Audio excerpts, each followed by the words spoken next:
Interesting question है ये। इस क्वेश्चन में बात हो रही है दो लोग ए और बी की। ए के पास किसी लॉटरी में एक शेयर है, ठीक है, और उस लॉटरी में आउट ऑफ 3 एक में प्राइज है और 2 ब्लैंक है, ठीक है।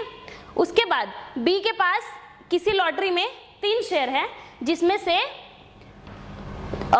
जो लॉटरी में 3 प्राइज है और 6 ब्लैंक है, यानी कि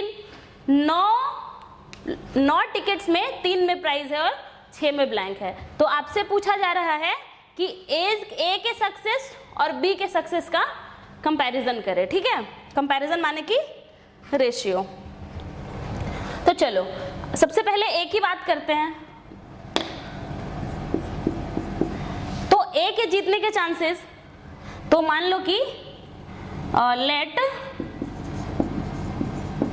winning of A is denoted by A, ठीक है। तो ए के विनिंग के क्या चांसेस होंगे? ऑब्वियसली उसके पास एक ही शेयर है, ए के पास एक शेयर है, तो वो क्या करेगा, वो इन 3 टिकट्स में से कोई एक टिकट चूज करेगा, उसमें से उसके जीतने के क्या चांसेस हो गए? अगर 3 में से एक में प्राइज है और उसमें से एक चीज उठाना है, ठीक है, और टोटल कितने चीज है? 3, तो क्या प्रोबेबिलिटी होगा? फेवरेबल केसेस कितने हो गए मेरे? फेवरेबल केसेस कितने हो गए? 1, क्योंकि एक ही प्राइज है। और टोटल केसेस कितने हो गए मेरे? 3, एक प्राइज प्लस 2 ब्लैंक। तो प्रोबेबिलिटी ऑफ विनिंग ऑफ ए क्या हो गया मेरा? 1/1 + 2, क्या हो गया ये? 1/3। तो ये हो गई ए की बात। अब बात करते हैं बी के बारे में। अब देखो बी का क्या केस है।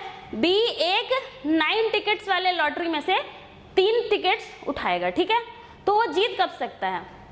कोई एक टिकट में भी अगर प्राइस होगा तो मतलब समझो कि जीत गया, ठीक है। तो सबसे पहले देखते हैं कि कितने वे में लॉटरी को उठा सकता है, ठीक है। तो क्या होगा, वो 9 में से कोई 3 टिकट्स उठा सकता है, तो यानी कि पहले डिनोट कर लेते हैं, लेट विनिंग ऑफ बी को हम लोग बी से डिनोट कर लेते हैं। तो आप आ जाओ number of ways in which we can choose. क्या है यहाँ पे? ऑर्डर ऑफ ऑब्जेक्ट्स को ध्यान में नहीं रखना है, क्योंकि क्या है, रैंडमली 9 में से कोई 3 ऑब्जेक्ट्स को उठाना है, ठीक है। तो क्या होगा? 9C3। 9C3 क्या होता है? Factorial 9 divided by factorial 3 into factorial 6। आप इसको खोल दोगे तो ये हो जाएगा factorial 9 into 8 into 7 into factorial 6 divided by factorial 3 क्या होता है? 3 इंटू 2 इंटू 1 और इंटू फैक्टोरियल 6 को फैक्टोरियल 6 रहने देते हैं। ये मेरा क्या होगा? कैंसिल हो जाएगा। ये 3 से 3 बार में कट गया और ये मेरा 4 बार में कट गया। ये हो गया 4×3 12 7 84, यानी कि 84 वेज में बी लॉटरी में से टिकट्स को सेलेक्ट कर सकता है। अब विनिंग क्या है? तो विनिंग देखने के लिए क्या करते हैं कि हम लोग देखते हैं कि हार कैसे सकता है। तो कैसे हार सकता है? अगर वो 6 ब्लैंक में से कोई 3 ब्लैंक्स को चूज कर ले तो वो हार जाएगा, और अदरवाइज अगर एक भी उसमें से प्राइज निकल गया तो वो जीत जाएगा, ठीक है। तो हम लोग देख लेते हैं, हम लोग क्या करेंगे, नेगेटिव सेंस में यूज करेंगे, ठीक है। हम लोग देख लेते हैं कि वो हार कितने तरीके से सकता है, ठीक है। तो मैं यहां पे लिख देती हूं इसके बाद, ठीक है, यहां से मैं यहां पे लेके आ रही हूं, ठीक है।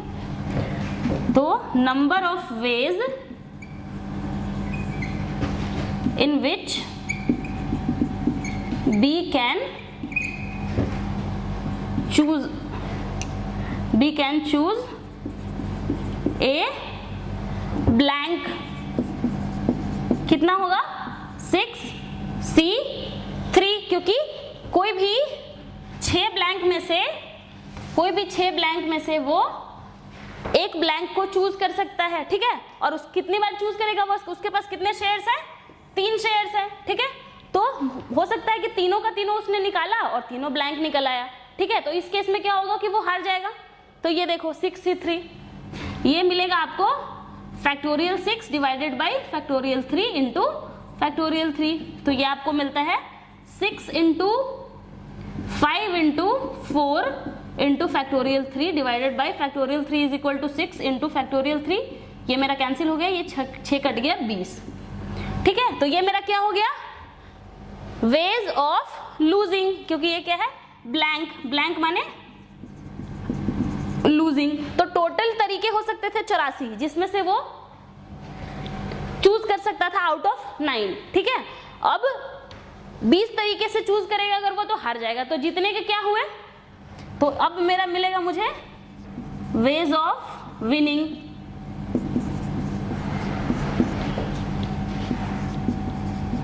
इज इक्वल टू क्या होगा मेरा 84 माइनस 20, ये क्या बच गया मेरा 64। तो अब हम प्रोबेबिलिटी निकाल सकते हैं।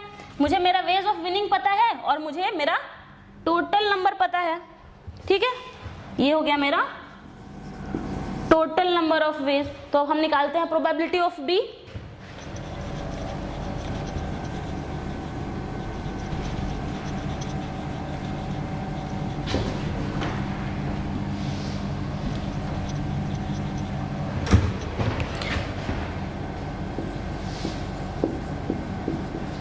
तो P ऑफ B क्या होगा मेरा, नंबर ऑफ फेवरेबल केसेस कितने हैं, नंबर ऑफ विनिंग के बराबर ये है मेरा 64 और टोटल केसेस मेरे कितने थे 84।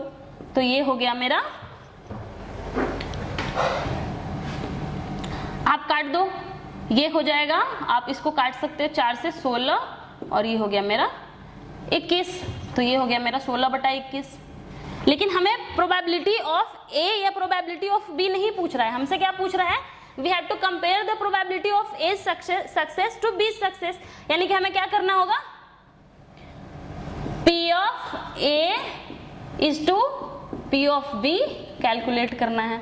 तो ये हो गया मेरा P of A was equal to 1/3। आप इसको डिवाइड कर दो कितना से 16/21 से, इसको कर सकते हैं 1/3 इंटू 21/16, ये हो गया मेरा 7/16। तो ये हो गया मेरा क्या, probability of winning of A divided by probability of winning of B। ठीक है, चलिए अब मैं आपको बताती हूँ कुछ छोटे छोटे नोटेशंस जो आपको समझने में हेल्प करेंगे। ठीक है, चलिए हैपनिंग ऑफ, चलिए एक चीज मैं आपको दे देती हूँ पहले, let A and B are two events. ठीक है, कोई भी दो इवेंट है A और B, तो हैपनिंग ऑफ A और B। ठीक है,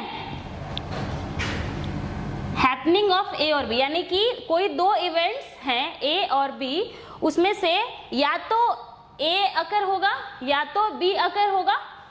इसको हम लोग कैसे डिनोट करते हैं, तो इसको हम लोग डिनोट करते हैं यूनियन से। A union B implies happening of either A और B, either A और B। ठीक है, या तो A या तो B। ठीक है, अब अगर आपके पास हो happening of both A and B, यानी कि A भी होना चाहिए और B भी होना चाहिए, इसको हम डिनोट करते हैं इंटरसेक्शन। ठीक है, इसे हम कहते हैं क्या, intersection. This symbol is read as union and this is read as intersection. ठीक है, तो इसका क्या मतलब है, हैपनिंग ऑफ बोथ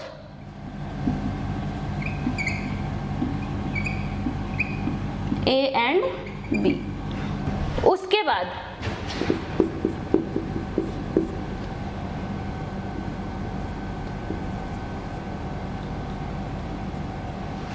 अब अगर if A and B are mutually exclusive,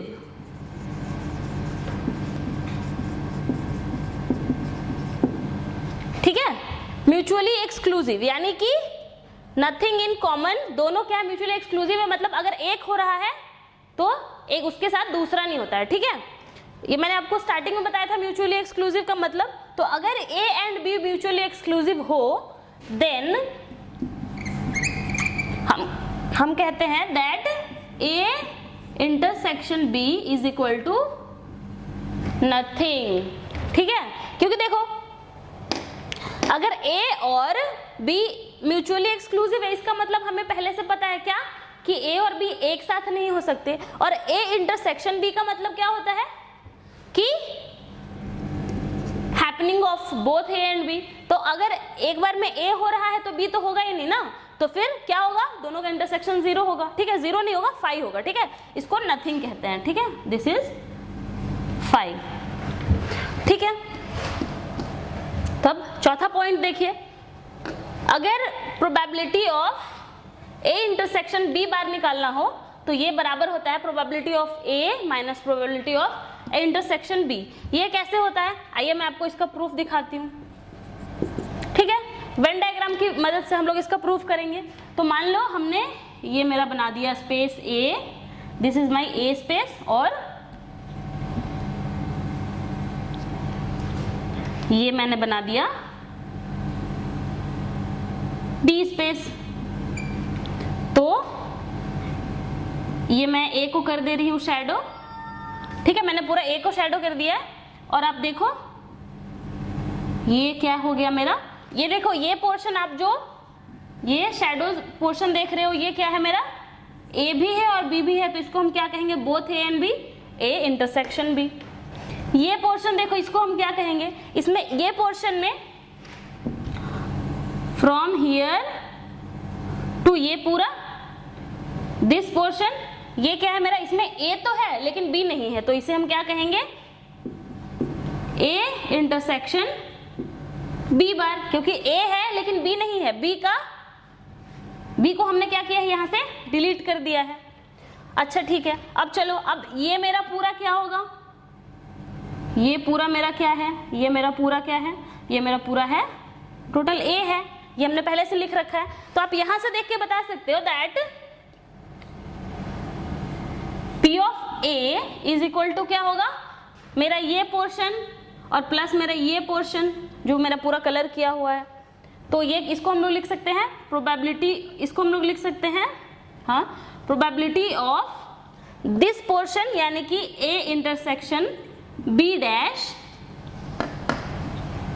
और प्लस अगर हम लोग ये भी ऐड कर दे यानी कि probability of A intersection B को भी ऐड कर दे, तो क्या मिलेगा मुझे, प्रोबेबिलिटी ऑफ ए मिलेगा।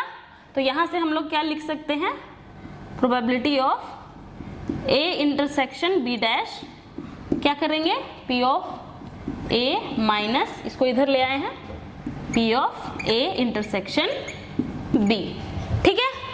हो गया ये प्रूफ। इस तरीके से आप डिफरेंट चीजें प्रूफ कर सकते हो वेन डायग्राम के हेल्प से, ठीक है।